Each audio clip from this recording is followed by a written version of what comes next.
A paz do Senhor, meus irmãos. Meu nome é Ismael, do canal Retornando das Escrituras. E hoje, dando continuidade à série Minha Posição Bíblica, hoje gostaria de conversar com os irmãos a respeito da morte. É um assunto assim um pouco baixo astral, né? Mas todos nós precisamos discutir sobre esse assunto, né? Porque todos nós um dia passaremos pela morte. Então é bom nós sabermos a posição bíblica, né, a respeito desse assunto. Então, portanto, hoje nós vamos conversar um pouquinho a respeito da morte. Amém, irmãos? Glória a Deus. Então, mas uma pergunta que muitas vezes a gente faz para a gente mesmo, né? É, será que eu posso retardar ou adiantar o período em que eu vou morrer? Porque a gente sabe que muitas pessoas morrem, né, por erro médico, às vezes por suicídio, acidente ou bala perdida, né?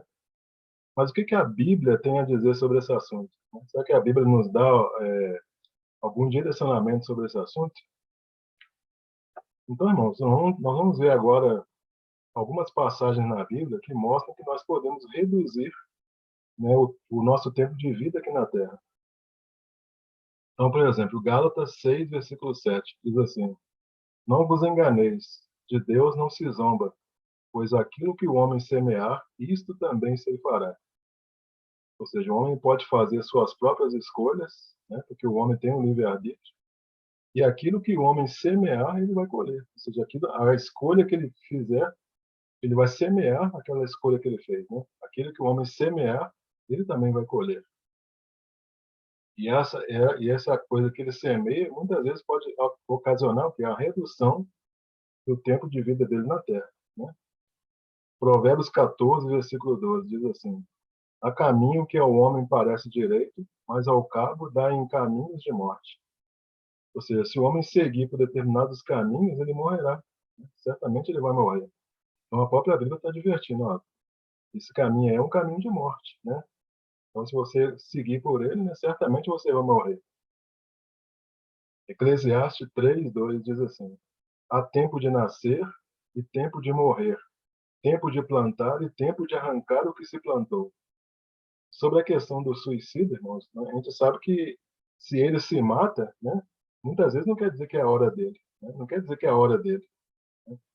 Isso não tem nada a ver com o plano de Deus para as pessoas. Deus não tem um plano de Deus para a pessoa se suicidar. Se a pessoa se suicidou é porque o quê? Não é o tempo. Não era aquele tempo que Deus queria que ele morresse. Porque Deus sabe a hora da morte de cada pessoa. Mas o homem, ele tem a livre escolha, né, de adiantar a hora da sua morte. Então, através do suicídio, né, é uma forma que o homem pode adiantar, né, o tempo de vida, né, aqui na Terra. Adiantar, reduzir, né, o tempo de vida aqui na Terra. Né? Provérbios 5, versículo 22. Quanto ao perverso, as suas iniquidades o prenderão, e com as cordas do seu pecado será detido. Ele morrerá pela falta de disciplina e pela sua muita loucura, perdido cambaleia. Então, mais um versículo aqui nos mostrando que, né, que o perverso ele pode morrer antes do tempo. Continuando, Jó, capítulo 15, versículo 31, diz assim: Não confie, pois, na vaidade, enganando-se a si mesmo, porque a vaidade será a sua recompensa. Esta se lhe consumará antes dos seus dias, e o seu ramo não reverdecerá. Então, irmão, esse versículo aqui está mostrando o seguinte, que a vaidade, né, o orgulho, a prepotência, né, ela pode reduzir os anos de vida aqui da Terra. Né? E quando a gente lê a Bíblia como um todo, né, a gente vê que a Bíblia está recheada de coisas que Deus abomina. Né? Uma das coisas que Deus abomina na palavra de Deus é a questão da prepotência, do orgulho e da vaidade. Né? Então, isso aqui então pode ocasionar, né, pode reduzir os anos de vida de uma pessoa aqui na Terra. Jó 22, versículo 15, diz assim: Queres seguir a rota antiga que os homens iníquos pisaram? Estes foram arrebatados antes do tempo. O seu fundamento, uma torrente o arrasta. Então aqui tá falando aqui do terceiro discurso de Elifaz, né? Elifaz era daqueles três amigos de Jó, né? Onde ele acusa Jó de vários pecados, né? e pede a Jó que se arrependa, né? Ou seja, mais um versículo mostrando que a morte pode ocorrer antes do tempo, né? Está dizendo aqui que esses, né? Ele faz dizendo, esses foram arrebatados antes do tempo, né? Salmo 25, versículo 23. Tu, porém, ó Deus, os precipitarás à cova profunda. Homens sanguinários e fraudulentos não chegarão à metade dos seus dias. Eu, todavia, confiarei em ti. Então, irmão, homens sanguinários, né, a palavra de Deus está dizendo aqui, não chegarão à metade dos seus dias, né? Então, é uma coisa que a gente tá muito atento, prestando atenção, né? Mais algumas passagens, né, que mostram que nós podemos reduzir o nosso tempo de vida aqui na Terra. Eclesiastes 7:17 diz: Não sejas demasiadamente perverso, nem sejas louco, porque morrerias fora do teu tempo, né? Então, mais uma passagem dizendo que nós podemos morrer antes do nosso tempo, né? Não seja demasiadamente perverso, nem sejas louco, porque morrerias fora do teu tempo, né? Então, mostrando aqui a passagem que nós podemos morrer antes do tempo. E quando a gente vai lá para 1 Samuel 23, né? O capítulo como um todo, ele mostra ali Davi, né? Davi, ele ficou sabendo que os filisteus estavam pelejando contra Keila, né? E Davi, então, ele consulta ao Senhor se ele deveria ir a Keila e ferir os filisteus. Aí Deus confirmou, né? Mas, contudo, os homens de Davi, eles temeram ir a Keila, né? Então, Davi consultou de novo ao Senhor, novamente, né? E Deus confirmou a Davi que ele daria para ele, né, os filisteus na mão dele. Ocorre que Saul ele ficou sabendo que Davi iria para Keila, então planejou matar Davi. Então Davi foi de novo consultar o Senhor, né? Pois ele sabia que Saul iria até a Keila para destruir a cidade, né, por causa de Davi. Aí Davi consulta o Senhor novamente dizendo: será que os cidadãos de Keila, né, vão me entregar nas mãos de Saul? Saul vai descer realmente? Né? Isso Davi questionando ao Senhor, né? Aí o Senhor confirmou que Saul desceria e que a cidade de Keila seria entregue não só a Davi, mas nas mãos de Saul, né? Não só Davi nas mãos de Saul, mas todos os seus homens que estavam com ele. Então Davi, com aproximadamente 600 homens, né, eles fugiram de Keila. Então veja que interessante, né, mano? Davi e seus homens, eles poderiam ter morrido antes do tempo, né? Se Davi não tivesse consultado ao Senhor, Davi, bem como o seu exército, poderiam ter morrido antes do tempo. Mas porque eles consultaram ao Senhor, né, eles conseguiram o quê? Prolongar a vida deles, né? Vamos ver agora, irmãos, passagens na Bíblia que mostram que nós podemos aumentar, né, o nosso tempo de vida aqui na Terra. Provérbios 3, a partir do 7, diz assim: Não seja sábio aos teus próprios olhos, teme ao Senhor e aparta-te do mal. Será isto saúde para o teu corpo e refrigério para os teus ossos. Então, irmão, se a pessoa teme ao Senhor e se afasta do mal, o que vai acontecer com essa pessoa? Ela vai trazer saúde para a vida dela.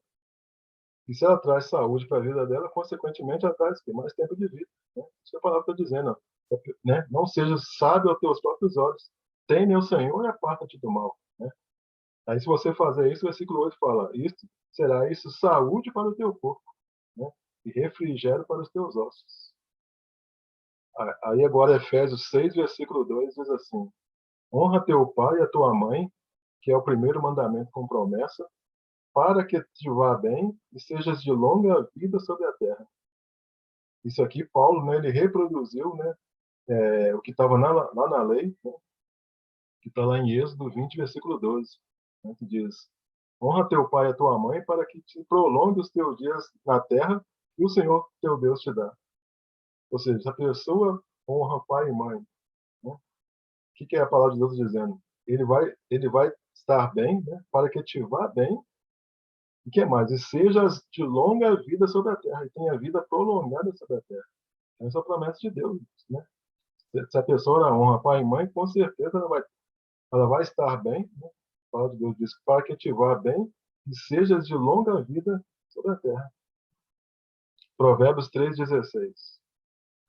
O alongar-se da vida está na sua mão direita, na sua esquerda, riquezas e honra. Então, irmãos, ter vida prolongada, logicamente, depende da ação de Deus, né? Agora, além de nós obedecermos a Deus, nós podemos acrescentar anos de vida tendo que hábitos saudáveis, né, por exemplo. Só que essa questão de ter hábitos saudáveis é uma escolha nossa, né?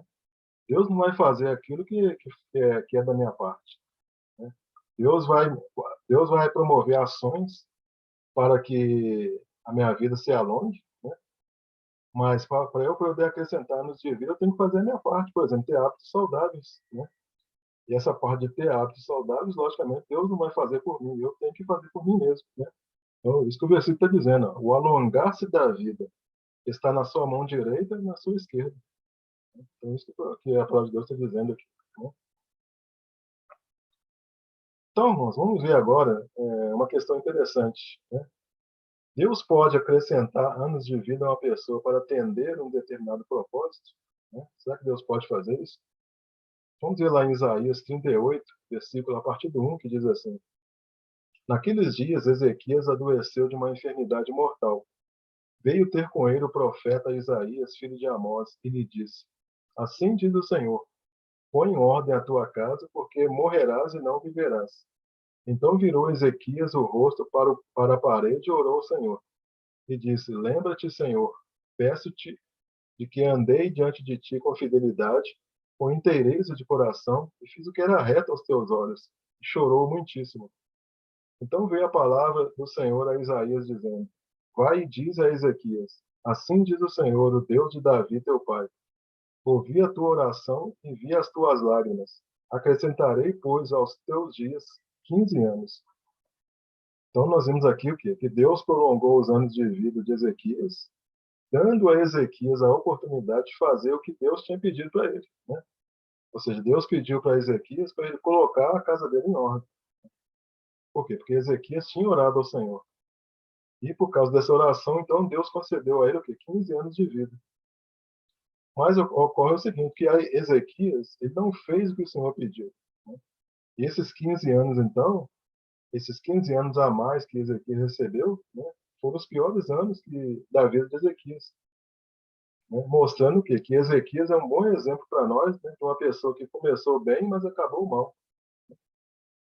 Aí quando a gente vai também lá para 1 Reis 20, versículo 5, diz assim: Volta e diz a Ezequias, príncipe do meu povo: Assim diz o Senhor, o Deus de Davi, teu pai: Ouvi a tua oração e vi as tuas lágrimas.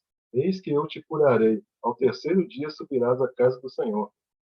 Acrescentarei aos teus dias 15 anos, e das mãos do rei da Síria te livrarei, a ti e esta cidade. E defenderei esta cidade por amor de mim e por amor de Davi, meu servo. Então, irmãos, Deus está deixando claro aqui o seguinte, ó, que ele respondeu a oração de Ezequias por amor de Davi, meu servo.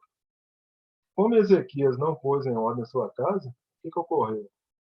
O seu filho Manassés, que reinou depois dele, desfez tudo que Ezequias tinha feito, né?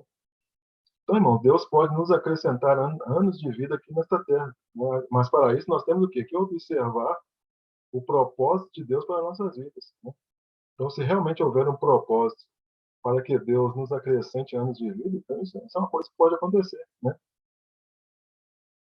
Então, por exemplo, né, a pessoa que está num leito de hospital desenganada pelos médicos, né, Deus pode fazer com que essa pessoa viva mais tempo para um determinado propósito, né? Se Deus tiver propósito, né, não vai ser o leito de enfermidade que vai impedir, né, a ação do poder de Deus. Então, se realmente Deus tem um propósito nisso, aquela pessoa vai viver mais. Então, irmãos, é interessante saber, né, também, que Deus, então, ele tem um plano para cada um de nós, né?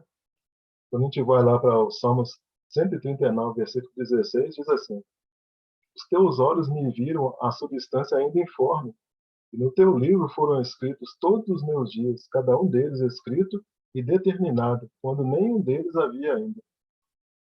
Então, como já foi dito anteriormente, né, o homem pode adiantar o dia da sua morte, né? Muitas vezes o homem pode adiantar o dia da sua morte, né?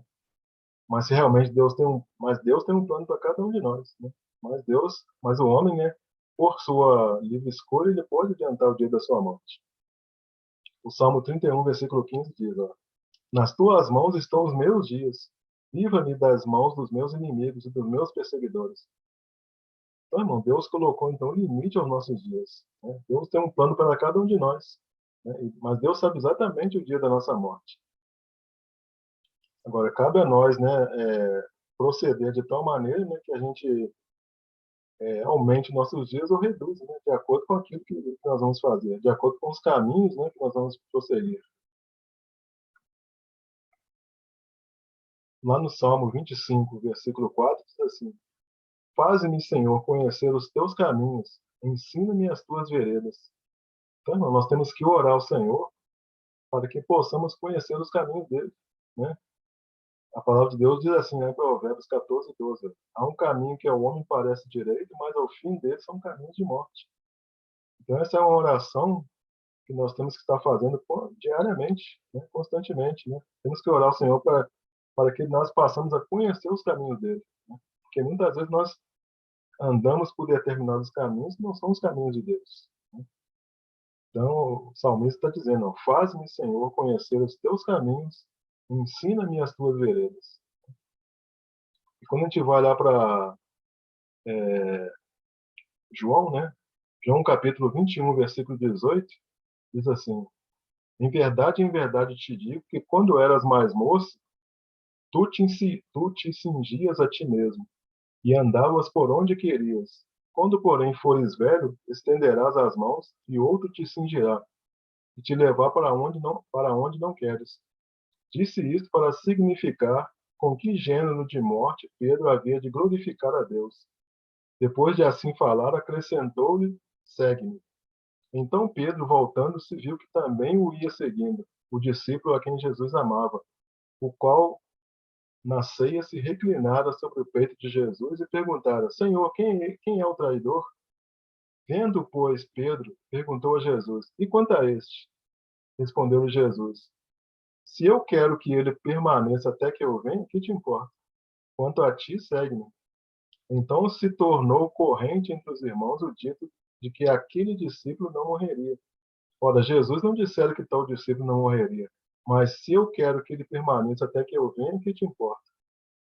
Este é o discípulo que dá testemunho a respeito destas coisas e que as escreveu, e sabemos que os seus testemunhos é verdadeiro.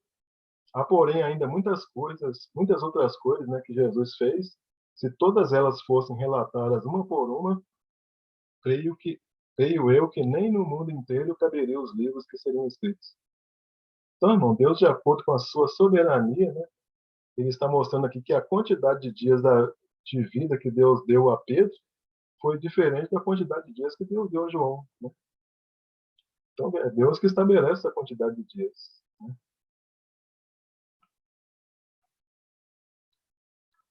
Vamos ver aqui, existe uma relação entre a morte e o sofrimento, né? Então, é interessante a gente discutir esse assunto um pouquinho, né? Quando a gente vai lá para Lucas 13, versículo 1, né? Diz assim: e naquele mesmo tempo estavam presentes ali alguns que lhe falavam dos galileus, cujo sangue Pilatos misturara com seus sacrifícios. E respondeu Jesus e disse-lhes: cuidai vós que esses galileus foram mais pecadores do que todos os galileus por terem padecido tais coisas? Não vos digo antes, se não vos arrependerdes, todos de igual modo perecereis. E aqueles 18 sobre os quais caiu a torre de Siloé e os matou, cuidais que foram mais culpados do que todos quanto homens habitam em Jerusalém? Não vos digo antes que, se não vos arrependeres, todos de igual modo perecereis. Então é interessante aqui, irmãos, nessa passagem, né, que Jesus ele estava indo para Jerusalém, né, e as notícias naquela época corriam muito rápido, né, apesar de não ter, né, as, vamos dizer assim, a tecnologia que nós temos hoje, né, mas mesmo assim as notícias corriam muito rápido. E Jesus certamente ele soube dos acontecimentos, né, e teve de usar sabedoria, porque quando começaram a questionar Jesus sobre o ocorrido, né, o ocorrido que nós lemos no versículo, né, se Jesus ignorasse os judeus, eles iriam achar que Jesus estava do lado dos romanos. Agora, se Jesus defendesse os judeus e acusasse Pilatos, Então Pilatos certamente mandaria prender Jesus. Então Jesus, então, ele responde às questões, né, num tom assim mais elevado. Aí os detalhes do acontecimento, esses detalhes do acontecimento citado lá no versículo 1, né, no qual o sangue dos galileus foi derramado no templo durante a época dos sacrifícios, eles não são muito bem conhecidos, né? Esse episódio ele aconteceu na Páscoa, né, e foi o momento onde as pessoas que estavam oferecendo sacrifício foram mortas por Pilatos. E algumas pessoas dizem que esses galileus eles faziam oposição ao Império Romano. Aí, no momento em que Pilatos ele mandou os seus soldados para matar os galileus, né, ele misturou o seu sangue, né, com o sangue dos sacrifícios. Então, Pilatos misturou o seu sangue com o sangue do sacrifício, pois os galileus comemoravam a Páscoa, que era a época dos galileus comemorarem a Páscoa. Né? Aí, lá no versículo 2 de Lucas 13, né, Jesus então questiona se esses galileus que morreram foram mais pecadores do que todos os galileus. Aí Jesus nega, né, que esses galileus tenham cometido qualquer pecado que merecesse um fim trágico. E Jesus deixa claro o seguinte, que as tragédias que acontecem, elas nem sempre são castigos divinos, né? Jesus aqui ele não entra no mérito se os homens são mais ou menos pecadores por aqueles que fazem, né? E na época de Jesus, se acreditava que uma morte trágica era resultado do pecado. Aí, de acordo com o versículo 3, né? Aí, para Jesus, então, todas as pessoas iriam morrer, né, se não houvesse arrependimento. Né? Então Jesus estava se referindo à morte espiritual e não à morte física. Aqueles galileus que morreram e não tiveram tempo de se arrepender, né, é uma coisa. Né? Então eles precisavam de se arrepender antes. Né? Aí Jesus cita uma tragédia narrada lá no versículo 4, que também não é conhecida, né? O acontecimento citado lá no versículo 4 foi uma tragédia também natural em relação ao ato violento, né, citado no versículo 2. Né? Os galileus só estavam ali fazendo o seu trabalho. Aí no versículo 5, né, Jesus quer ensinar o seguinte, que o modo trágico como uma pessoa morre não significa que é justiça divina por causa do pecado. O importante é o arrependimento, né? Senão todos perecerão. Então, irmãos, Jesus ensina que nem sempre o sofrimento é uma prova de culpa. Né? Então, pessoas que não têm sofrido nenhuma calamidade, elas perecerão da mesma forma se não se arrependerem. Né? O importante é que a pessoa não morrer fora da graça de Deus. A outra coisa interessante também que a Bíblia nos mostra, né, é a questão como Ananias e Safira morreram, né? E será que isso aí pode ocorrer nos nossos dias? Uma questão, né, uma pergunta que geralmente a gente faz, né? Será que aquilo que ocorreu lá com Ananias e Safira pode ocorrer nos nossos dias? Então vamos ler lá em Atos capítulo 5, a partir do 1, que diz assim: Entretanto, certo homem chamado Ananias, com sua mulher Safira, vendeu uma propriedade, mas em acordo com sua mulher, reteve parte do preço, e levando o restante, depositou aos pés dos apóstolos. Então disse Pedro: Ananias, por que encheu Satanás teu coração para que mentisses ao Espírito Santo, reservando parte do valor do campo? Conservando, porém, não seria teu, e vendido não estaria em teu poder? Como pois assentaste no teu coração este desígnio? Não mentistes aos homens, mas a Deus. Ouvindo essas palavras, Ananias caiu e expirou, sobrevindo grande temor a todos os ouvintes. Levantando-se os moços, cobriram-lhe o corpo e, levando-o, sepultaram. Quase 3 horas depois, entrou a mulher de Ananias, não sabendo o que ocorrera. Então Pedro, dirigindo-se a ela, perguntou-lhe: Diz-me, vendeste por quanto? Portanto, aquela terra? Ela respondeu: Sim, portanto. Tornou-se-lhe Pedro: Por que entraste em acordo para tentar o Espírito do Senhor? Eis aí a porta os pés dos que sepultaram teu marido, e eles também te levarão. No mesmo instante caiu ela aos pés de Pedro e expirou. Entrando os moços, acharam-na morta, e levando-a sepultaram-na junto ao marido.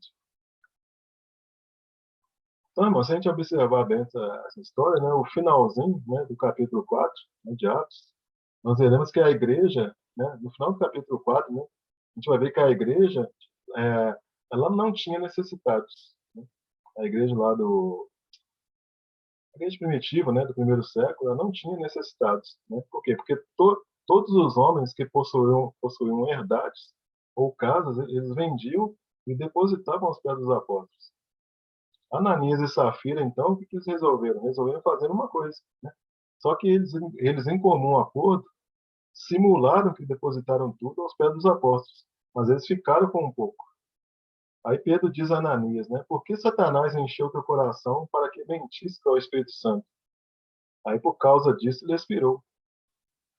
Agora, quando a gente vai lá para Hebreus 12, versículo 6, diz assim: porque o Senhor corrige a quem ama e açoita a todo filho a quem recebe. Então, a palavra de Deus está dizendo o quê? Que Deus castiga e disciplina quem ama. Ananias e Safira, eles foram disciplinados e castigados por Deus. Vocês concordam? Né? Lá em Atos 5, versículo 11, diz assim, ó, diz que depois dessa disciplina, né, houve um grande temor em toda a igreja.